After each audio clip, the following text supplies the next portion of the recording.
Kembung dalam satu hari tanpa ubatan hospital. Video ini bakal membuka mata anda tentang cara unik tapi berkesan untuk hilangkan terus gastrik selama-lamanya secara semula jadi tanpa ubat hospital. Walaupun ia nampak macam indah khabar dari rupa, tapi ia sudah dilakukan ratusan ribu orang serata dunia. Tapi sebelum kita mula, anda wajib memahami beberapa perkara ini. Apa sebenarnya gastrik dan kenapa anda menghidapnya?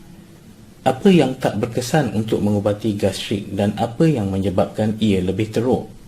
Dan satu-satunya cara paling berkesan untuk hilangkan gastrik selama-lamanya. Jika anda tonton video ini sampai habis, anda boleh hilangkan terus penyakit gastrik dalam 30 hingga 60 hari. Mengelakkan sakit ulu hati, heartburn 2 jam dari sekarang. Menghilangkan rasa sakit dada dan terbakar di dada. Menghindarkan kembung perut, angin dan sendawa. Mendapat tidur yang lebih lena tanpa kesesakan di perut dan dada, minda yang lebih fokus, badan kurang letih dan rasa lebih sihat, mengurangkan risiko kanser, jimat duit dari ubat-ubatan hospital.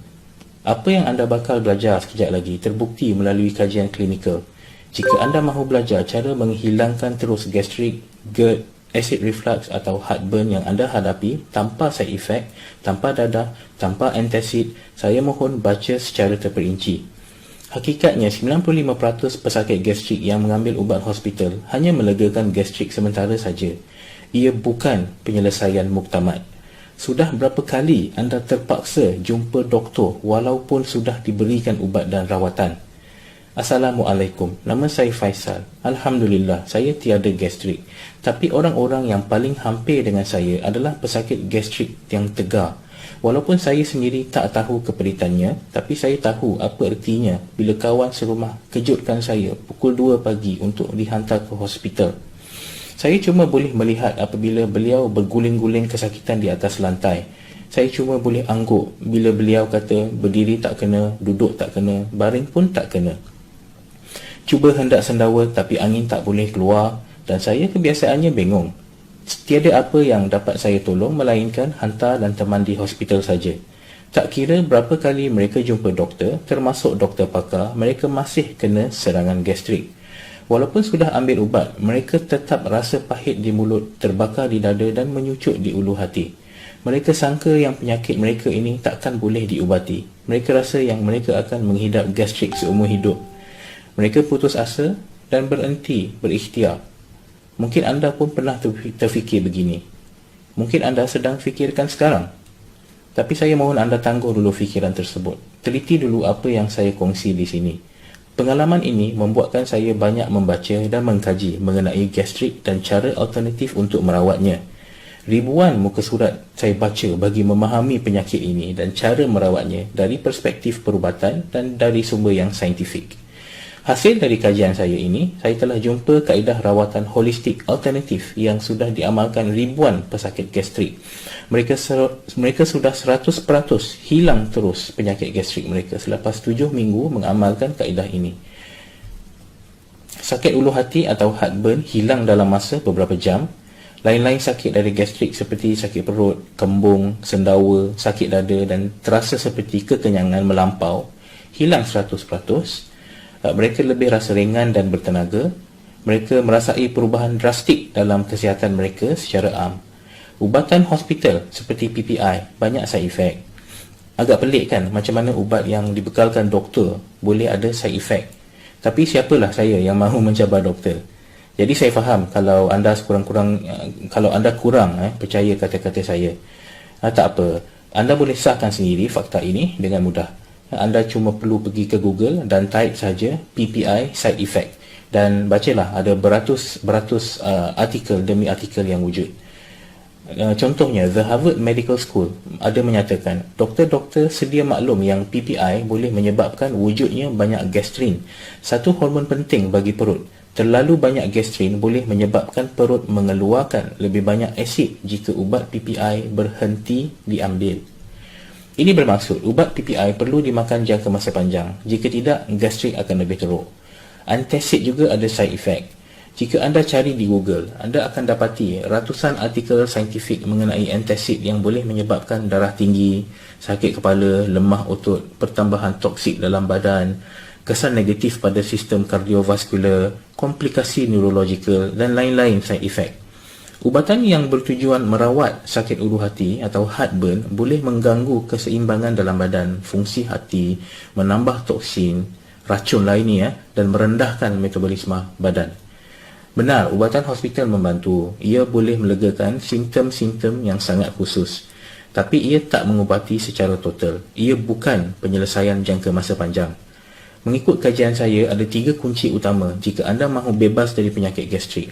Kunci pertama, ada kaitan rapat antara makanan dan gastrik. Tapi makanan bukan satu-satunya penyebab.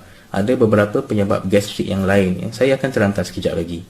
Anda mungkin sangka yang anda hanya perlu elak makanan tertentu. Tapi yang tak biasa anda dengar adalah anda harus makan benda penting tertentu. Dan yang ini mungkin yang belum pernah dengar. Anda harus makan kombinasi makanan tertentu tanpa dicampur-campur dengan makanan yang tidak sesuai dimakan bersama. Baik, kita tengok dulu makanan yang harus dielak. Ada 2 kategori makanan yang mesti dielak. Produk tenusu atau laktosa, kecuali susu kambing. Manusia adalah satu-satunya spesies yang minum susu hasil daripada spesies lain. Kita tak boleh hadam susu dengan baik selepas berusia 7 tahun. Kita bukan seperti anak lembu yang minum susu ibunya. Susu juga bersifat asid. Ia boleh tambah risiko acid reflux. Fruktosa atau gula yang banyak terdapat dalam minuman tin boleh menyebabkan kembung, angin, cirit-birit, sakit-sakit badan. Kunci kedua, gastrik bukan masalah dengan perut dan esophagus anda semata-mata. Ia satu petanda yang badan anda kurang sihat. Anda mungkin kurang keperluan tertentu dan terlebih toksin tertentu. Badan anda sedang berbicara dengan anda. Ia mengeluarkan petanda-petanda tersebut dalam bentuk gastrik untuk menyatakan yang badan anda tak sihat. Jika anda pernah lihat sukan tinju, seringkali anda salah seorang akan terkena knockout dan pitam. Ini kerana badannya sudah tak boleh tahan lagi menerima pukulan demi pukulan. Tapi peninju tak mahu dengar kata badan dan teruskan bertinju. Oleh itu, badan buat keputusan sendiri untuk pitam bagi melindungi dirinya dari lebih banyak kerosakan. Anda perlu dengar dan perhati apa yang badan anda cuba bisik. Anda perlu berusaha untuk mengamalkan kehidupan yang lebih sihat dari segi pemakanan, spiritual, mental dan fizikal. Kunci ketiga, anda mesti faham apa yang menyebabkan gastrik dan kenapa anda menghidapnya. Ada 4 faktor utama penyebab gastrik. Pertama, pemilihan pemakanan. Apa yang anda makan boleh menyebabkan gastrik. Kedua, pembiakan kandida albican yang berlebihan di usus. Ketiga, terlalu banyak toksik dalam badan. Keempat, stres, tak cukup tidur dan obesiti. Mungkin anda pandang remeh tentang kaitan stres dan gastrik, tapi cuba lihat beberapa artikel saintifik ini.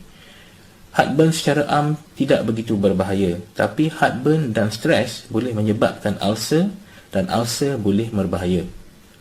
Dan yang ini pula, mengikut beberapa kajian dan survey, stres boleh menyebabkan sakit ulu hati atau heartburn. Dan artikel ini pula, stres mengubah aliran darah dalam badan. Bila badan stres, ia mengalirkan lebih banyak darah ke otot, lengan, kaki dan kurang darah pergi ke perut. Ini menyebabkan makanan lambat dihadam dan berada dalam perut dalam jangka masa lebih lama. Itulah dia 4 faktor besar yang menyebabkan gastrik. Anda boleh dapatkan penerangan terperinci bagi setiap faktor tadi sebentar lagi. Tapi sebelum itu, apakah makanan yang patut anda elak? Lemak harus dielak. Ada lemak yang mengubati, ada lemak yang membunuh. Bagi pesakit gastrik, terlalu banyak lemak boleh menyebabkan acid reflux.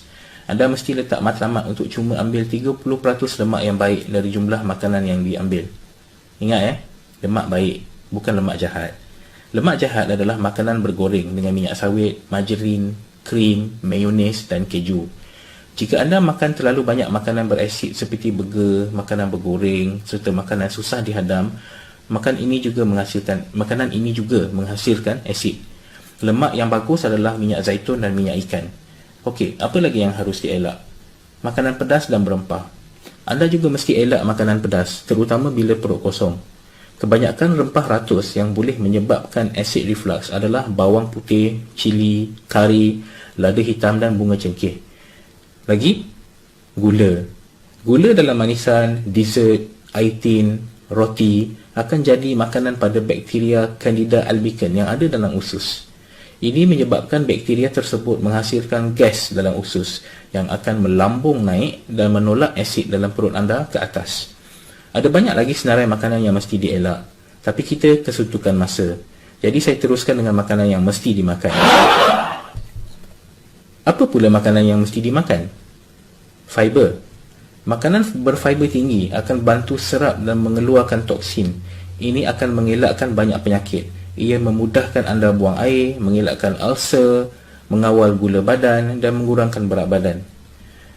Anda perlu makan fiber yang larut air dan yang tak larut air. Fiber yang larut air adalah oatmeal, buah, sayuran. Fiber yang tak larut air adalah wheat bran, kulit buah dan sayuran dan kulit bijan. Makanan tenusu seperti susu, keju dan juga daging tak mempunyai fiber langsung. Anda mesti juga makan makanan yang membersihkan usus dan perut. Buah-buahan, sprout, bayam, bell pepper, celery, lettuce, asparagus, brokoli. Ini semua sayuran yang membersihkan usus. Wheatgrass adalah sejenis superfood. Ia